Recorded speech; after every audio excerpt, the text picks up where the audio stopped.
नमस्कार, मैं हूं आपके साथ ज्योति कनौजिया और आप देख रहे हैं JX न्यूज छत्तीसगढ़। चलिए बढ़ते हैं खबरों की ओर। दुर्ग भिलाई 3 एरिया में प्रोफेसर विनोद शर्मा पर बीते दिनों हमला हुआ था। प्रोफेसर पर हुए जानलेवा हमले की शिकायत दर्ज होने के बाद पुलिस एक्टिव हुई। दुर्ग पुलिस ने आज इस संबंध में पूर्व सीएम भूपेश बघेल के बेटे चैतन्य बघेल को पूछताछ की। प्रोफेसर विनोद शर्मा पर हुए जानलेवा हमले के संबंध में दुर्ग पुलिस चैतन्य बघेल से जानकारी जुटाने की कोशिश कर रही है। भिलाई 3 में प्रोफेसर विनोद शर्मा पर कुछ लोगों ने जानलेवा हमला किया था। घटना का मुख्य आरोपी और उसका साथी अभी भी फरार है। कुल 4 लोगों को इस संबंध में गिरफ्तारी हो चुकी है। पूर्व सीएम भूपेश बघेल के बेटे से पूछताछ। दुर्ग पुलिस ने प्रोफेसर विनोद शर्मा पर हुए जानलेवा हमले के केस में अब तक 4 आरोपियों को गिरफ्तार कर चुकी है। पुलिस की माने तो घटना का मुख्य आरोपी प्रबीर कुमार शर्मा और उसका साथी अब भी फरार है। फरार लोगों को दबोचने के लिए पुलिस लगातार दबिश दे रही है। दुर्ग एसपी ने आरोपी के खिलाफ लुकआउट नोटिस भी जारी किया है। पुलिस की कोशिश है कि जल्द से जल्द मुख्य आरोपी प्रबीर कुमार शर्मा और उसका साथी पकड़ा जाए। पूछताछ खत्म होने के बाद चैतन्य बघेल ने सिर्फ इतना ही कहा कि जांच चल रही है, पूरी जानकारी पुलिस वाले ही देंगे।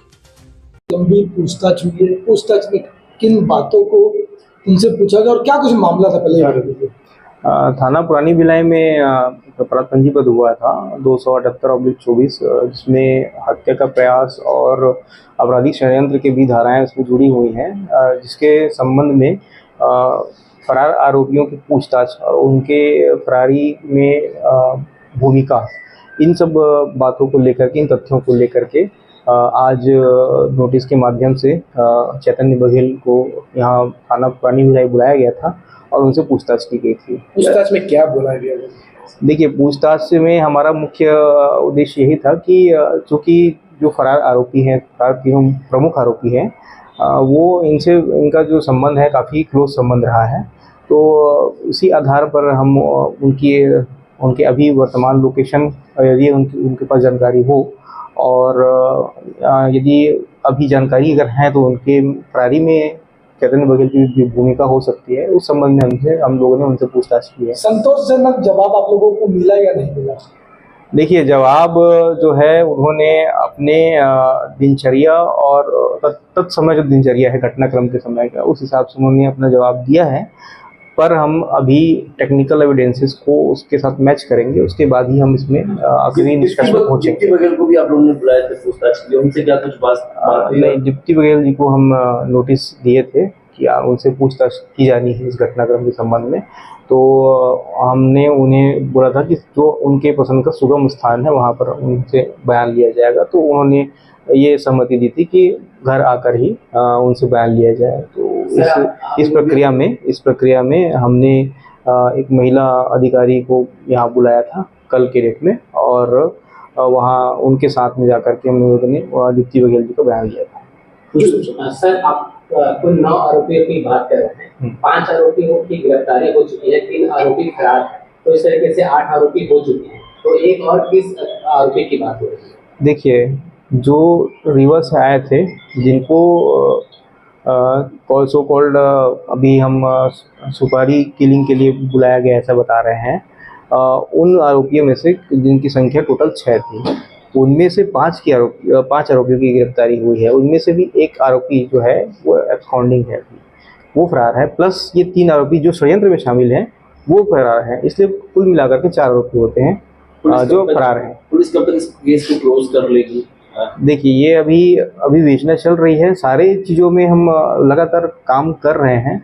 क्लोज होने की बात तभी हम उजागर कर सकते हैं जब सारे आरोपी उसमें पकड़े जाएं। कांग्रेस का आरोप है कि सरकार का दबाव है, किस प्रकार का दबाव आप लोग जो?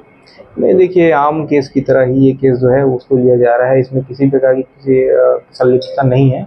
हमने अपने तंत्र और अपने सिस्टम के अनुसार ही उसमें काम किया है और एज पर लॉ जो है वो कार्रवाई की जा रही है। सीसीटीवी फुटेज चेतन बघेल ऐसा कुछ देखिए, ये सीसीटीवी फुटेज वगैरह जो है वो ऐसे जगहों में इनके बयान में भी हुआ है कि वो जो विट्ठल ग्रीन जो उनके आधिपत्य की प्रॉपर्टी है, वहाँ पर सीसीटीवी फुटेज उपयोग नहीं हुआ है और हमने अपनी तरफ से चेक भी किया है, उसमें उस प्रकार की एविडेंस नहीं आए हैं। किंतु बाकी जो और टेक्निकल एविडेंसेस होते हैं हम उसमें मिलान कर रहे हैं। कितने सवाल पूछे गए? देखिए, सवाल दो प्रकार के होते हैं। एक तो हम कथन के रूप में भी करते हैं और दूसरा लीड क्वेश्चन के रूप में। ऐसे अगर सवाल को बोला जाए तो उसकी गिनती नहीं कर सकते, लेकिन यह है कि काफ़ी विस्तृत रूप से सवाल पूछा गया है। संतुष्ट है आप लोग? हमने इनसे जिस प्रकार से सवाल किया है उन्होंने अपने जवाब भी दिया है और घटनाक्रम को मिलाते हुए उन्होंने अपना जवाब दिया है। तो जैसे वकील के साथ कौन कौन मौजूद थे पूछताछ के दौरान? उनके साथ उनके 2 वकील जो थे वो वहाँ पर मौजूद थे। उसके अलावा हमारे स्टाफ के लोग थे और विवेचक था और एक कैमरामैन वहाँ पर मौजूद था। सर, अभी तक प्रोफेसर का बयान क्या ले पाई है पुलिस?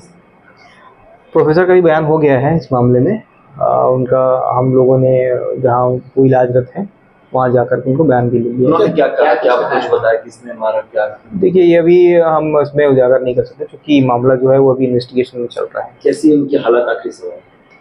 अभी प्रोफेसर ठीक है। अभी मतलब ये है कि दोबारा खतरे से क्या बाहर पूछताछ के बताया लिए बुला जाता है। सकती है पुलिस?